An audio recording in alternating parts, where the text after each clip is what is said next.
Hello, I'm a magnificent shit wizard, and I'm here today to talk to you about legacy and retirement for tabletop RPG creators, which is a bit of a depressing subject, so I thought I'd lighten the mood by dressing as a wizard.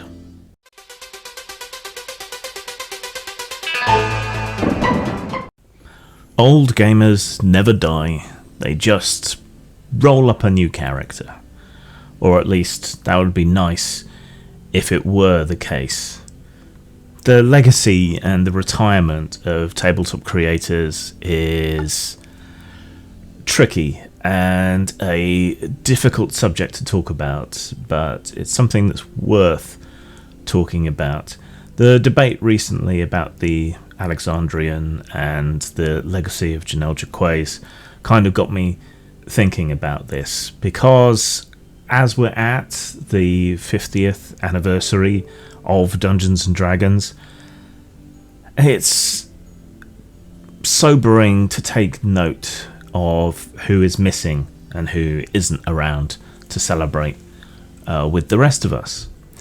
A lot of our gaming forebears have died in their 60s of various things that could have been handled better if circumstances were different. Sure, a lot can be blamed on the American medical system, and a lot can be blamed on a sedentary lifestyle of Cheetos and craft beer, but if people weren't as impoverished, these things wouldn't be as much of a problem.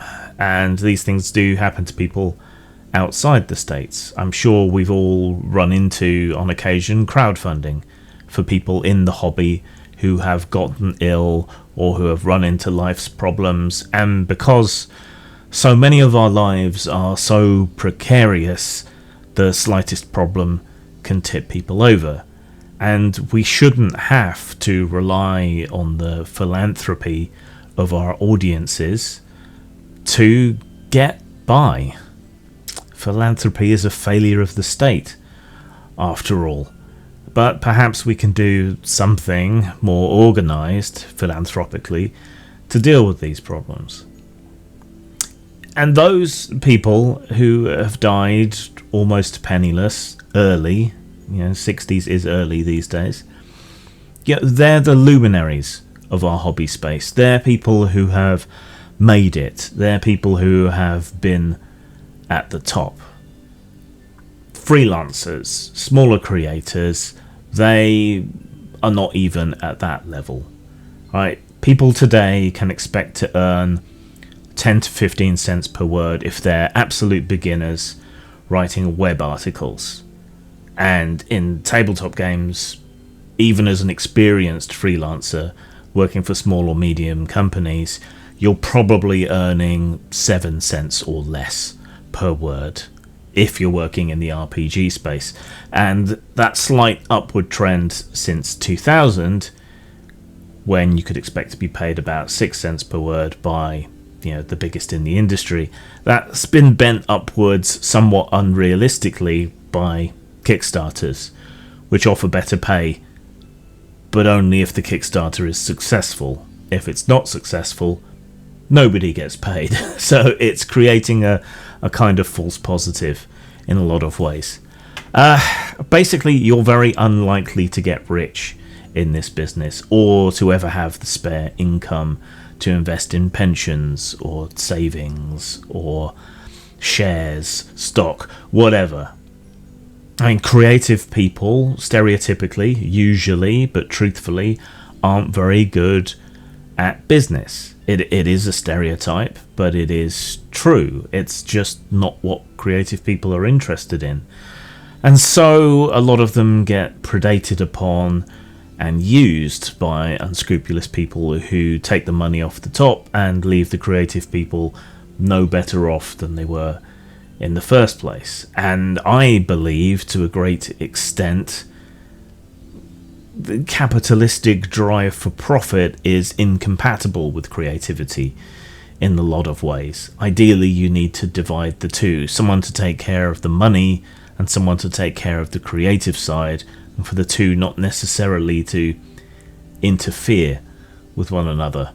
Working on marketing, etc., is not work being creative. And the more you make this hobby into a business, the less time you spend doing the enjoyable stuff, the writing, the art, the playtesting, or just enjoying the fact of what you've created. Just trying to get to a level where perhaps maybe you can hire someone to do the stuff you hate is virtually impossible. And even then, you're not going to be able to hire good people at doing the stuff that you hate. In America especially, but increasingly elsewhere, you're seeing people whose names are actually known within our little industry, who have made great things, who end their life immiserated and bankrupt, never being able to retire. I mean, my retirement plan is I'm not going to. And I'm sure that is the case for most other people. People make fun of how many mentally ill and otherwise marginalized folk there are in RPGs, but as a certified mentalist in the Alan Partridge sense, I can tell you it's not that surprising. Who else has the time but shut-ins and the disabled and the mentally ill? Who else gets trapped in this as being something they can do full-time when they couldn't cope with a regular everyday job? Because they don't have a lot of other choices. And unfortunately, the attention economy has made this difficult state, this woe is me and look at all the diversity boxes I tick, into an effective marketing strategy, as well as causing people to lash out and other people with the misfortune to have been born straight, white, gender conforming and heterosexual, which apparently makes you a punching bag these days, even if you're not necessarily all of those things, but you just appear as it. And this is done as a way of drawing sympathy and encouraging people to buy your work, not because anyone thinks it's necessarily good or it is good, but as an act of sympathy, an act of righteousness, a papal indulgence. I am a good person, I spend money on XYZ marginalised people's things. And the way this becomes an attack, and the way people lie about it, is sick, and it enables or encourages terrible behaviour, as we've seen on display quite recently. It also ends up tarnishing people's legacies just as they age to a point where they may need this help I'm talking about. These same unscrupulous actors seek to draw attention, gain power, sympathy and market share by trashing those same luminaries whose fate I began this video bemoaning. Suddenly they're all istophobes, and anyone defending them is a garbage human being, despite most of these people being fairly chill ex-hippies who probably wouldn't say boo to a goose. Yeah, I have pretensions to being an artist in this space. I used to hope that maybe I could become the Alan Moore of gaming. Then I thought, well, okay, maybe I can become the Warren Ellis of gaming. And then again I thought, no, yeah, I pick fights, I'm ornery, maybe I'm the Harlan Ellison of gaming. Now I think I'm whittled down to the point where I think I'm fated to be the Rick Sanchez of gaming, and he isn't even real.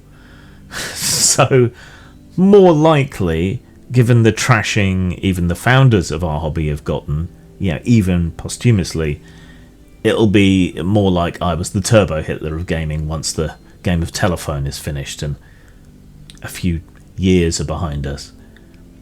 We need to take better care of our own. We need to preserve their accurate legacy. We need to be speakers for the dead.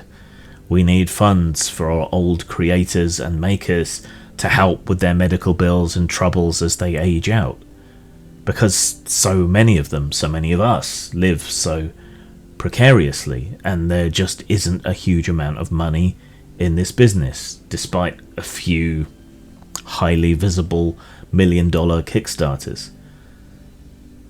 But who would you or could you trust to do such a thing? The old organisations that we used to have seem to have faded away without corporate support.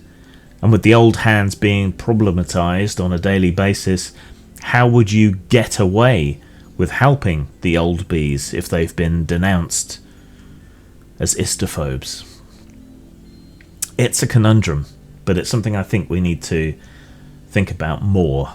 And we need to re-infuse the hobby with the spirit of cooperation and friendship that used to characterise it. How? That's the big question, isn't it? I've been belabouring the point lately, but change has to happen with us as individuals first. This isn't something you can force to change. You can't make all these horrible people suddenly act good or act better, but you can modify your own behaviour and act better.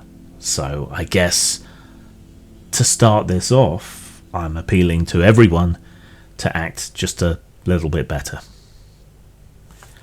Zang.